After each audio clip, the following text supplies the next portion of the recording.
The magic of Little House on the Prairie has always been its deep sense of family.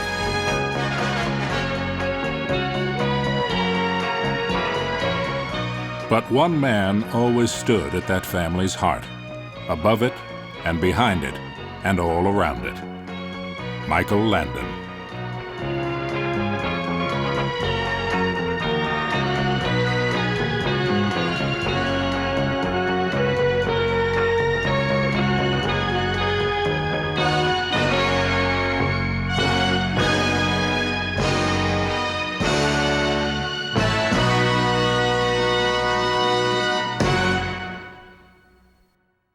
When anyone talks about Michael Landon, you will get hours and hours of stories. There is not a person that has come in contact with Michael Landon that doesn't have a wonderful story. He's just that type of person. I remember Michael recruiting me to go to the creek and catch frogs, little froglets, so that he could put them in his mouth. And would just willy-nilly walk up to anyone at any given point in time and say, "Hi," and these frogs would jump out at them. And it was, you know, for me, hilarious, totally unexpected. He was actually an artist who learned his art on the job. His contribution to television is on the level of Lucille Ball, isn't it? Michael Landon was a massive television star. This guy was bigger than life. He had a vibe about him that when he walked into a room, you had to look at that. You couldn't take your eyes off him when he walked into a room. He just exuded this energy. But behind his bigger-than-life public image was a man with an urgent, tireless, and touchingly human need to excel and be recognized.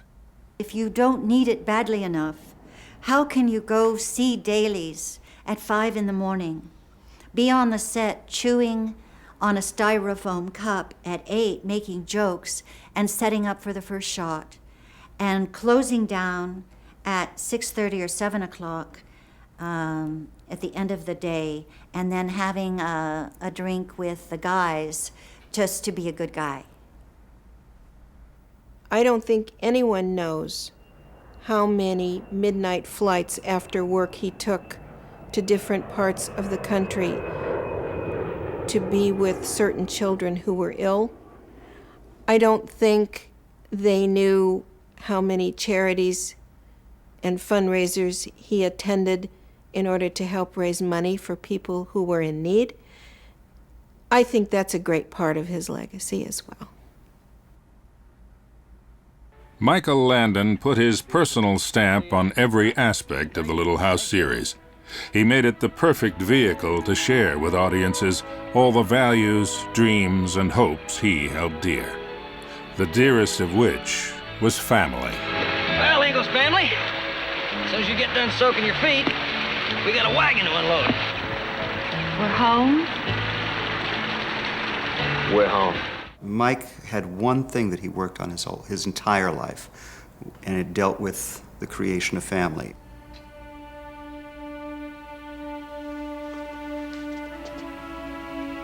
Papa,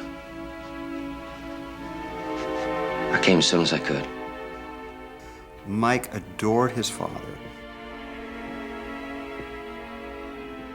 He had a very problematic relationship with his mother, who was a difficult woman. There was a lot of chaos in that house, a lot of shouting and screaming, and Mike always longed for family. His parents never spoke to each other. They were always at odds with each other.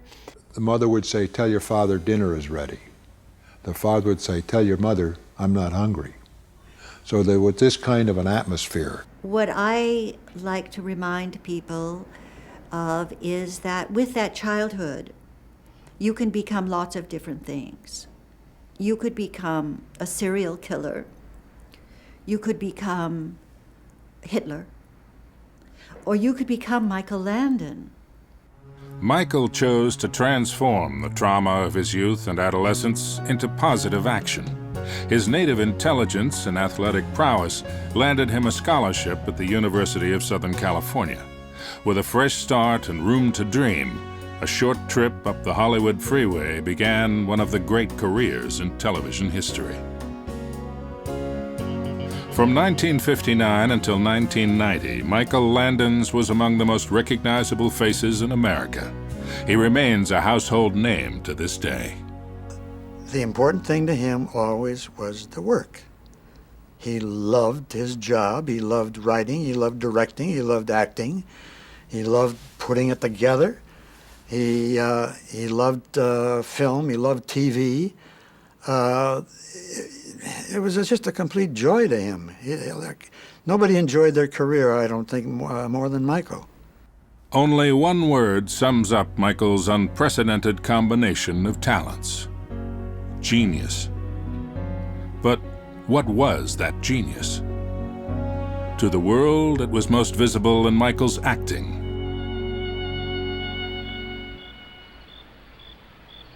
I'm sorry, Pop.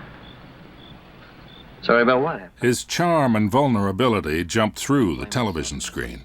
For actors who worked with him, the experience was unforgettable. But you only said you were sorry we didn't have a good watchdog anymore. There was this emotional symbiosis. If his eyes filled with tears, my eyes filled with tears. If he smiled, I smiled. If I smiled, he smiled. It was like we fed off of each other. Hey, you hear that? Hear what, Pop? It felt very special to have him let you into, I know it sounds weird, let you into his eyes, because when you're doing a scene, you're looking at someone's eyes and you feel like you're having this real life relationship with this very powerful man, and you feel very special. As actors, we take certain risks emotionally in order to do work that will be something special, something unexpected or inspired or whatever. For Mike, here he had this whole show on his shoulders.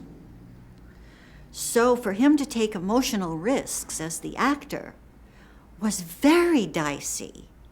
And I remember this one time when our whole crop was leveled and his heart was broken. I see you found the horses. And he had to play this scene, and he wanted so much to let it all out, you know. And he really took a chance. I never tried to hurt anybody. I tried to live my life the way I thought he'd want me to. Why does it have to punish me? Oh, Charles, God isn't punishing you. Well, then what is it then?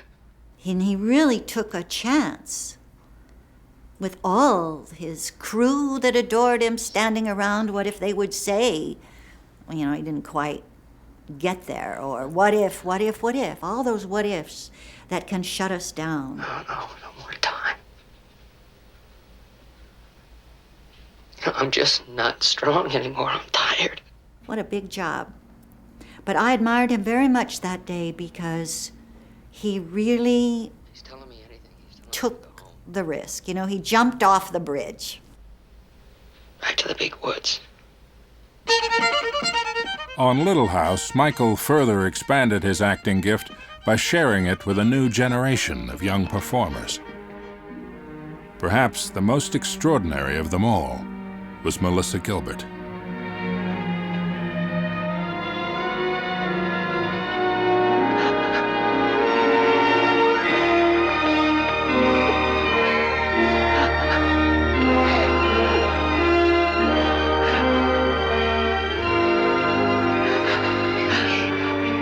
You're right. Why did you do it? I think also he had this real ability to talk to the kids. How could you think? Not like they were kids. He never talked down to any of us when we were kids. He talked to us like, you know, we were his peers. And I think if there was anyone on the set who actually was his peers, it was the kids. You know, he had a real connection. He had his most honest and frank and open conversations with them. Please tell me why you left. Another was Matthew Laborto, unforgettable as Albert Ingalls. Offered me a job on the railroad. Promised to pay my way to San Francisco. It's too good to pass up. That's what you want. Why not? Ships come in from all over the world. I remember him as being an adult that was able to relate to kids so well and create this amazingly safe place where you could be a child and be creative and be an actor, and you just trusted him. Michael's work with young performers echoes the theme of family in a way many viewers don't realize.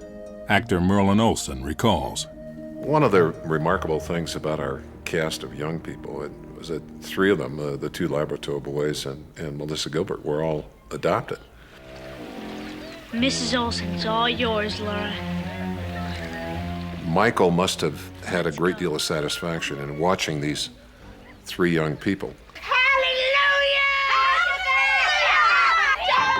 He was better than even people think he was, because he had the ability to be this matinee idol, Michael Landon, but then he would step back and let somebody else have their moment in the sun and shine.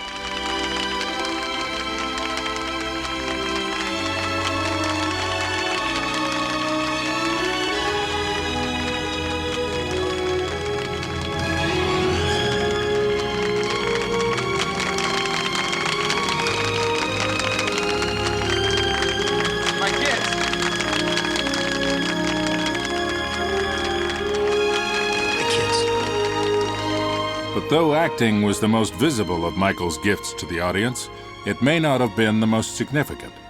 Michael not only delivered his lines, he wrote them, and everyone else's too.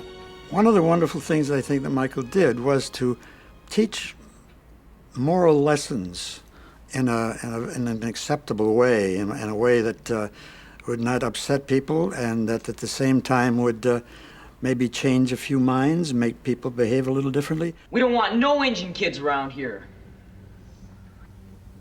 Well, he's here.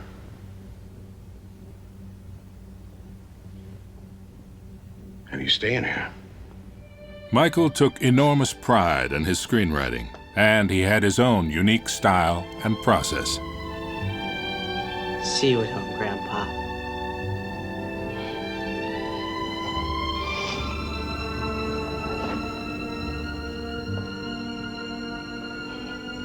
See you at home, boy. His colleagues from the story room remember that process well. He never did an outline. He would just sit down at page 1 and start to write. And he could write a script in a few days. Mike never learned to type, and so, and he never wanted to learn how to type. And so Mike wrote all his scripts longhand on yellow legal pads. He couldn't grasp that technical stuff. He felt, I think in his heart, it felt that it stymied him. I think he wanted the opportunity to have a tablet, and if he was in between takes on the set, or if he was in between cuts in the editing room, or sitting in the car driving to the set from location, he'd write a scene. He said, I like to carve my dialogue.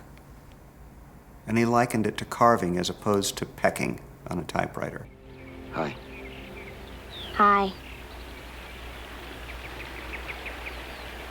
Neither one of us had too good a day, did we? No, I guess not. I really am sorry. Me too. You got nothing to be sorry about. It was all my fault. It was both our faults. It was more my fault than it was your fault. Well, it was my fault before it was your fault. I had to fight with Nellie, but that was her fault.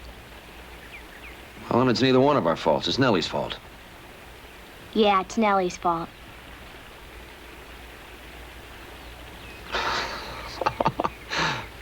Oh, I love you. I love you too, Pa. Michael could go inside to his own memories, to his own personal history, and find an event and bring it out. It was like the pearl in the oyster. You know, he would bring it out and polish it, and it would grow into a story. Character was everything. What made people tick? What made them feel what they felt? How do I get the audience to feel that? The line that I heard him say the most, he would say, somebody has got to know what the hell this show is about. And you would think that's really a pretty simple statement, that someone has to know what the show is about. In most motion pictures and most television, no one knows what the show is really about. He just really had an uncanny sense that if he came from his heart and said things that were important to him, that they would be important to an audience as well. And that's what he delivered week after week after week after week for 25 years. Because I can't read German doesn't make me illiterate. I agree with you. And by the same token, I think you'll agree with me that not being able to read English doesn't make Mr. and Mrs. Schiller illiterate either. It is remarkable that one man should be gifted with two such singular talents as the ability to act and write so personally. But to these, Michael added a third expertise. Michael was a really good director. And when he wanted to give his most sensitive attention to an actor, he was marvelous. But you can't do that all the time and get out an episode every 7 days.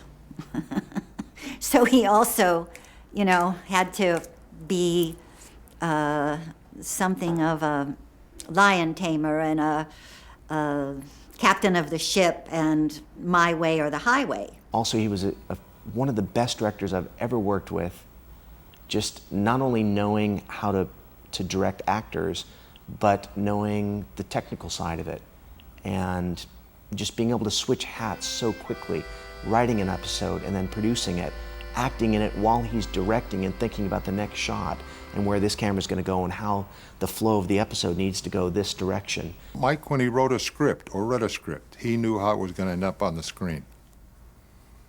He knew exactly how it was going to be, and he went that way. He knew what worked, when to go to a close-up, when to stay wide, when there's a line that was, when to say that key moment in a scene where you would hold, where most people would cut, you'd hold on Laura or you'd hold on Charles or to see that emotion in the eyes. Mike was big on eyes and faces, and if you look at his works, you'll see that.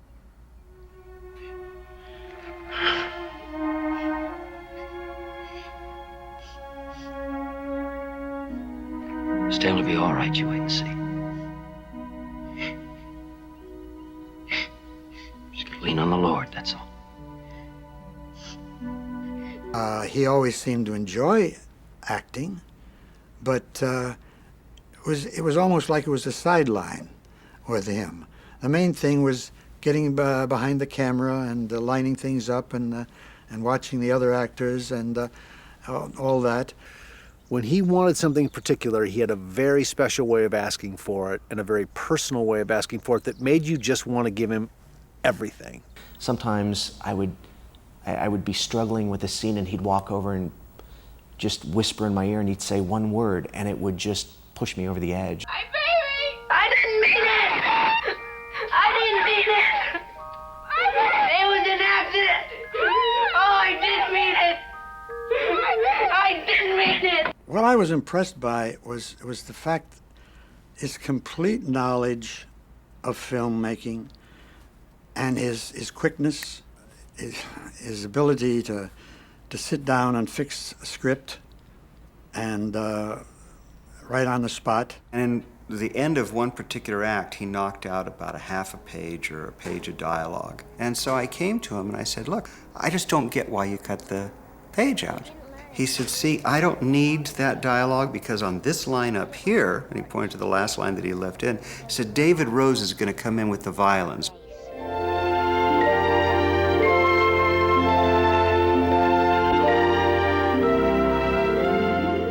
What that meant was he, on the first time he read the script, not only read it, rewrote it, prepped it, shot it, edited the footage, but he was doing the music spotting as well on his first read. It was that quick, that instinctive, and I thought, this guy knows what he's doing more than anyone I've ever met in my life. He was an actor, a writer, a director, and a savvy producer. And he chose his signature series, Little House on the Prairie, not by chance, but because he knew, unlike many popular series of the day, that Little House on the Prairie would stand the test of time. Mike said one day, 10 years from now, Bonanza, Little House on the Prairie, and Highway to Heaven will all still be in syndication all over the world. These shows are going to be watched by people's grandchildren when they're grandparents. Well, time has proved that Mike was right. What he did was of lasting import and lasting entertainment value. You would expect to find Michael Landon's name inscribed over and over in the academies and guilds which award achievement in Hollywood. But this is not the case. I sometimes think he was ignored by the Hollywood community and was not recognized as much as he should have been. The Bonanza Boys, were not looked upon as artists. And so it wasn't until really he had completed his work that it got to be understood what he had accomplished. Mike never won an Emmy. I don't believe he was ever nominated for an Emmy. He didn't go for that. I mean, he just didn't. It was like on the set, if we were on location, the director star, for God's sakes, always has a nice big trailer. Michael never had. If there wasn't room, sometimes he would share my dressing room. He said, "All right, Richard, if I just came in and did some rewrites on the script during lunch hour," I said, "No, come on." So he'd do that, Michael would eat lunch with the rest of the crew, which, if you know anything about Hollywood, that's not even, most people have it in their contract where they don't have to eat with anyone else, and they have these huge trailers. Michael was always available, always accessible. He never had anything special. Never had anything special for him that set him apart, that set him above. The crew loved him, yeah. He was good to them, too. Michael, to this day, is the only person I've ever heard of that when there was a surplus of the budget because his crew worked so fast for him, he divvied it up among the crew. That's insane. No one does that. It went over with the crew very well. They loved him for it because he was one of them. He was one of them, because to Michael, the cast and crew he created around him were yet one more version of family. There were a lot of people talk about it, but very few have actually created.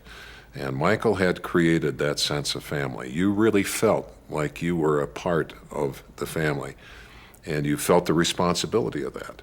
And Michael also made some demands of the family. One of the demands was that you were expected to bring your best.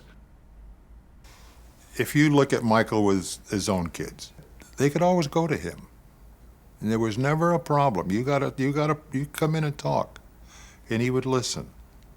Well, he did the same thing with the kids on the set, I think. And not only in the scenes that they played, but if the kids always felt, if something wasn't right someplace, they could come and talk to him. Hey, Falling Star. Oh, I missed it. Well, I'll tell you what. I already have everything I want, so I'll give you my wish. But don't you have to see the star to get your wish? I saw it, and I'm giving my wish to you. Oh, well, you're scrunching your eyes together. Must be a pretty important wish. Got it? Mm-hmm. Okay, then. You run on out back. But I don't have to go anymore, Pa. Well, then you better get to bed. Oh, Pa, I do love you. I love you, too. Off to bed and have a good sleep. You too, Pa. We all went through so much together. I mean, we were a family of performers and a crew for 10 years. Today, when his co-workers look back on Michael, they remember him as a member of their family. It was like a favorite uncle that you just man, if you could spend a couple hours with him, you felt better about everything. I think at one point in his life, he wanted a little brother, and that became me. And I was delighted to play the part. He was nobody's mother. Cousin. You agree that you're intimate on a certain level and that you're part of the same clan, but you don't really know each other. That's what I mean by a cousin. And then, of course, he was everybody's daddy because he had the power. The relationship between Michael and myself, I would characterize as a father-in-law, son-in-law relationship. the suitor that needed to respect Pa very much, and he dealt with me that way. I really don't think it's important that you agree with me. What is important is you understand why I'm telling you no. To work with Michael was a wonderful experience, not only because of his talent, but because he was a dear friend. You could sit down and talk to him about anything, and it was just a really, I mean, that's a rare thing to be able to put people at ease. Indeed, he put us all at ease. Michael's largest family of all was us, his audience. There were so many of those sets that it just said closed set, no admittance. No one could come on. They were, just absolutely shut the door in people's faces. Michael just never turned anyone away. He said, absolutely, come on in. And when the bell rings and we start filming, you got to be quiet. Other than that, have a great time. And he would kid around and sign autographs and joke with the people. And he was just one of those people that made you feel like he was your peer. He just welcomed you in and made you feel at home.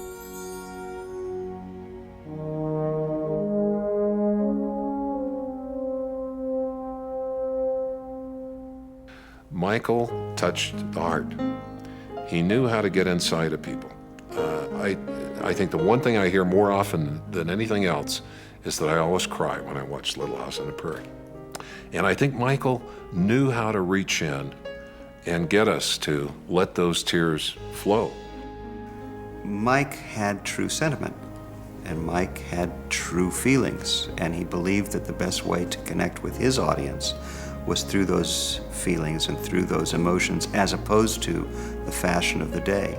I really believe that he knew the whole time that he was creating material that was going to outlive him.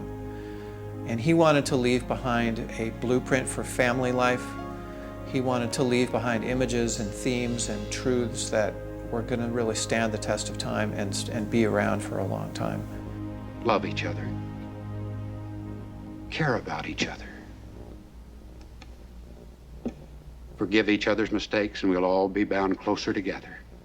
And Michael said this himself. He says, we're part of television history, whether we know it or not. And we owe that dedication to make it, not only make it right, but make it work and be proud of it. And I think that, he's achieved that and then some.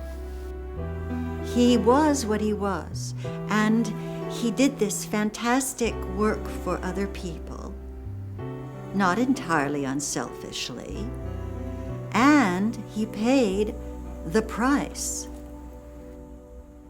I heard about Michael's illness on the radio driving around town, not because I was out of the loop, but because that's his loop. He finds something out, he shares it with the people that he knew would benefit from knowing, which is the people that watch the show, which is everyone. When he was sick, and I used to go out the house and play cards with him, and kind of when he was getting blood transfusions, and we would start reminiscing about shows. And he said, well, we did some damn good shows. And I said, yeah, we did a lot of them. So wherein lies the genius of Michael Landon? Like all of us, he bore wounds from youth that he carried into adulthood. And like most of us, he let the pain of those wounds inform his life choices, both personal and creative, for better or worse. But more than any of us, his genius transmuted his own flaws, regrets, and grief into something wonderful, into words and pictures. His characters and themes rose above the petty and personal, into the ideal and the iconic.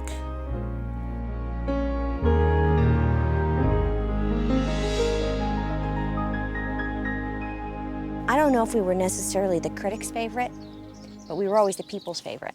And that, that speaks volumes. That shows that we touched a nerve with people, and we made them feel something, and we made them maybe be better parents or better students or better citizens. I don't know.